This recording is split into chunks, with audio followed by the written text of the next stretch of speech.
ጤና ይስጥልን። ይህ ኢትዮ አዲስ ሚዲያ ነው።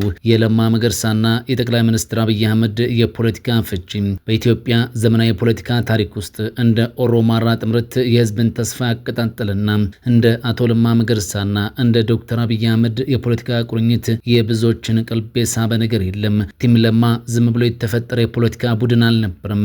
በህዝብ ቁጣና በለውጥ ፍላጎት የተወለደ ማዕበል እንጂ። በ2007 እና በ2008 የህዝብ ተቃውሞ አገሪቱን ሲያናውጥ በኦፒዲዮ ውስጥ የነበሩ ወጣትና ተራማጅ አመራሮች ስልጣኑን ተረከቡ። ይህንን ስብስብ የመሩት ደግሞ አቶ ለማ መገርሳ ነበሩ። አቶ ለማ መገርሳ፣ ዶክተር አብይ አህመድ፣ አቶ ሽመልስ አብዲሳ፣ አቶ አዲሱ አረጋና ሌሎችም እዚሁ ስብስብ ይገኝበት ነበር። ስብስቡ በኢህአዴግ ታሪክ ታይቶ በማይታወቅ መልኩ የህዝብን ብሶት በአደባባይ ማስተጋባት ጀመረ። የቢሮክራሲውን ሌብነት ማውገዝ፣ የሰብአዊ መብት ጥሰቶችን መጥቀስና የህዝብን አንድነት መስበክ የቲም ለማ መለያ ሆነ። ይህም በህዝብ ዘንድ እንደ ነፃ አውጪ እንዲታዩ አደረጋቸው። በኖቬምበር 2017 የኦሮሚያ ከፍተኛ አመራሮች አቶ ለማን አስከትለው ወደ ባህር ዳር አቀኑ። አቶ ገዱ አንዳርጋቸው ለአቶ ለማና ለቡድናቸው ታሪካዊና ደማቅ አቀባበል አደረገላቸው። በዚህ መድረክ ላይ ነበር አቶ ለማ ኢትዮጵያዊነት ሱስ ነው የሚለውን ታዋቂ ንግግራቸውን ያደረጉት። አቶ ገዱ በበኩላቸው የሁለቱን ክልሎች ህዝባዊ ትስስርና የለውጥ አስፈላጊነት በቆራጥነት መሰከሩ። ይህ የለማና የገዱ ጥምረት በህዝቡ ዘንድ ኦሮማራ የሚል ስያሜ የተሰጠው የፌዴራሉ መንግስት በሁለቱ ክልሎች መካከል ግጭት ለመጫር የሞከራቸውን በርካታ ስውር ሴራዎች የለማና የገዱ የውስጥ የስልክ ግንኙነቶችና የጋራ መግለጫዎች ከሸፉት ቀጠሉ። አገሪቱንም ከከፋ ብጥብጥ ታደጋት ተባለ። የቲም ለማና የአቶ ገዱ አንዳርጋቸው ጥምረት የመጨረሻ ግብ የነበረው በኢህአዴግ የውስጥ ስልጣን ላይ የበላይነት መያዝም ነበር። አቶ ኃይለማርያም ደሳለኝ ስልጣናቸውን በገዛ ፈቃዳቸው ሲለቁ ይህ ጥምረት ወሳኝ ውሳኔ ማሳለፈ። አቶ ለማ የፓርላማ አባል ስላልነበሩ ጠቅላይ ሚኒስትር መሆን አይችሉም ነበር። በዚህ ጊዜ ቲም ለማ ዶክተር አብይን ወደፊት ገፍቶ አመጣው። አቶ ገዱ አንዳርጋቸው በብአዴን በኩል የነበራቸውን ድምፅ በሙሉ ለዶክተር አብይ እንዲሰጥ በማድረግ ዶክተር አብይ አህመድ የኢህአዴግ ሊቀመንበርና የሀገሪቱ ጠቅላይ ሚኒስትር እንዲሆኑ የቤት ስራውን አጠናቀቁት። ዶክተር አብይ አህመድ ስልጣን ይዘው የራሳቸውን የፖለቲካ መስመር ማለትም ብልጽግና ፓርቲን መቅረጽ ሲጀምሩ የቲም ለማ ስብስብም ሆነ የለማና የገዱ ጥምረት ፈተና ገጠመው። አቶ ለማ የኢህአዴግን መፍረስ በመቃወማቸው ከመከላከያ ሚኒስትርነታቸው ተነስተው ሙሉ በሙሉ ከፖለቲካው ገለል አሉ። አቶ ገዱ አንዳርጋቸውም በተመሳሳይ ከውጭ ጉዳይ ሚኒስትርነትና ከጠቅላይ ሚኒስትሩ የብሔራዊ ደህንነት አማካሪነት ኃላፊነታቸው በፈቃዳቸው ለቀቁ። ከዓመታት በኋላም በተለይም በአማራ ክልል ከተቀሰቀሰው የጸጥታ ቀውስ ጋር በተያያዘ በፓርላማ ላይ የብልጽግናን መንግስት የኮነነ ጠንካራ ንግግር በማድረግ ከቀድሞ አጋራቸው ከነበሩት ከጠቅላይ ሚኒስትር አብይ አህመድ ጋር ያላቸው መንገድ መለያየቱን በይፋ አሳዩ።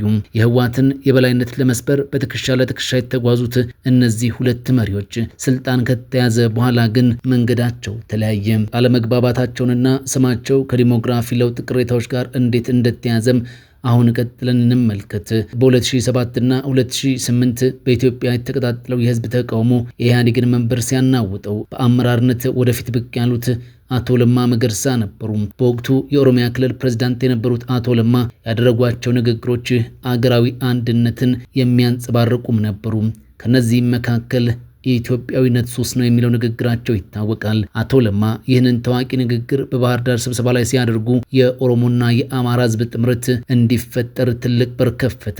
አቶ ለማ መገርሳ በህዝቡ ዘንድ ከፍተኛ ተወዳጅነት ቢኖራቸውም በህገ መንግስቱ መሰረት የህዝብ ተወካዮች ምክር ቤት አባል ያልሆነ ሰው ጠቅላይ ሚኒስትር መሆን እንደማይችል ይደነግጋል። በመሆኑም አቶ ለማ በታላቅ ወንድማማችነት ስሜት የኦፒዲዮ ሊቀመንበርነታቸውን ለዶክተር አብይ አህመድ አስረክቡም። ይህ መስዋዕትነት ዶክተር አብይ የኢትዮጵያ ጠቅላይ ሚኒስትር እንዲሆኑ ዋናውን መንገድ ጠረገላቸው።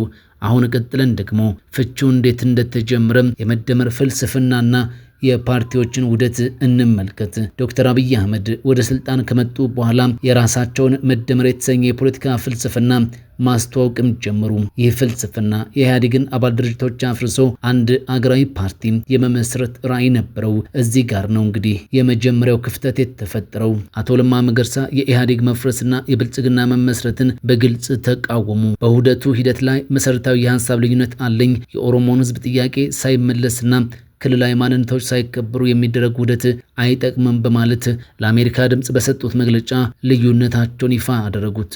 ልዩነቱ እየሰፋ በመሄዱ አቶ ለማ መገርሳ ከነበሩበት የመከላከያ ሚኒስትርነት ኃላፊነት እንዲነሱም ሆነ በኋላም ከፓርቲው የስራ አስፈጻሚ አባልነታቸው ተባረሩ።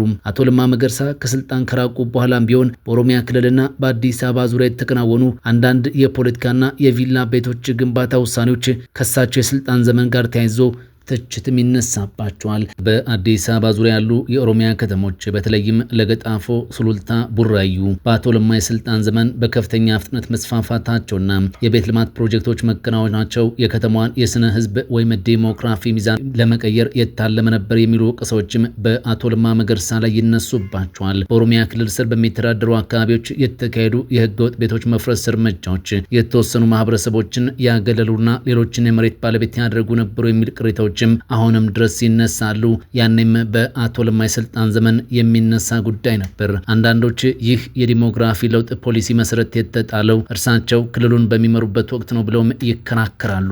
አቶ ለማ መገርሳ በአሁኑ ወቅት ከፖለቲካ ተሳትፎ ርቀው ይኑሩ እንጂ ያሳዩት የአመራር ጥበብና የፈጠሩት ለውጥ በኢትዮጵያ ፖለቲካ ላይ የማይናቅ ታሪክንም ጥሏል። በኢትዮጵያዊነት ትረካቸው የሚወደሱትን ያህልም በክልላዊ ብሔርተኝነትና በዲሞግራፊ ለውጥ ቅሬታዎችም ስማቸው ተደጋግሞም ይነሳል። ቲም ለማና የለማ ገዱ ጥምረት በኢትዮጵያ ታሪክ ውስጥ የአንድነትን ኃይል ያሳይም አምባገነናዊ ስርዓትን የሰበረም ነገር ግን ደግሞ የስልጣን ማግስት የርዕዮተ ዓለም ልዩነቶችን መቋቋም ያቃተው ታሪካዊ ክስተት እንደነበርም ይታወሳል። ዛሬ ላይ ሁለቱም መሪዎች ከስልጣን መንበር ርቀው ቢገኙም የፈጠሩት የኦሮማራ ትረካ ግን አሁንም ድረስ የኢትዮጵያ ፖለቲካ ዋነኛ መነጋገሪያ ሆኖ ቀጥሏል።